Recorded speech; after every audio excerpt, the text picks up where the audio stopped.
In a dim London safe house, cigarette smoke curled slowly toward the ceiling as Bruce Reynolds spread a map of the Glasgow to London Royal Mail train across an old wooden table. Ronnie Biggs leaned in beside him, eyes sharp. Blueprints, cash flow notes, and guard schedules were scattered everywhere. "This is it," Reynolds whispered. "One perfect heist. One night. One train." The room fell silent as the men realized they were planning something Britain had never seen before.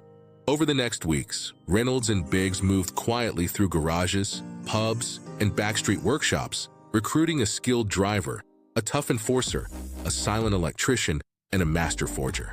One by one, hands were shaken, deals were made, and a crew of experts formed, each man knowing his role in a robbery that had to be flawless. Far to the north, the Royal Mail train sped through the British countryside, its cargo unguarded except for a few routine railway staff. Inside the high-value package coach were sacks of banknotes, millions of pounds. The guards had no idea that a gang watched every timetable, every stop, every weak point. On a foggy night in August, the gang gathered at Bordigo Bridge. Dressed in dark clothes, they cut nearby phone lines to avoid alarms. Then they set up a fake red signal light on the tracks, a perfect illusion to force the train to stop.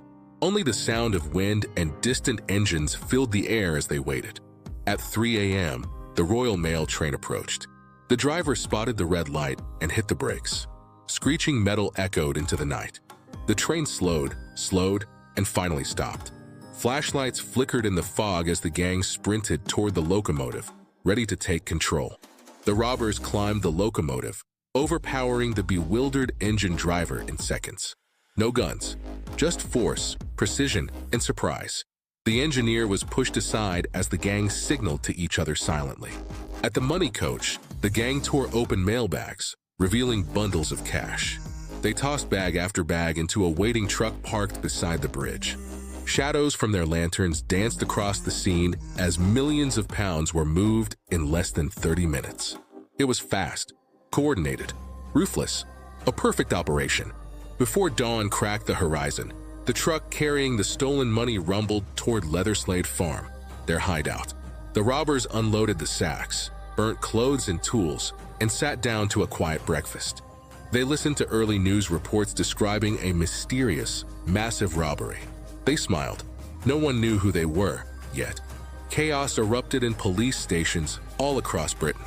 Maps were pinned with red marks. Detectives argued over leads, and phones rang nonstop. Newspapers wrote massive headlines. "The Great Train Robbery Shocks the Nation."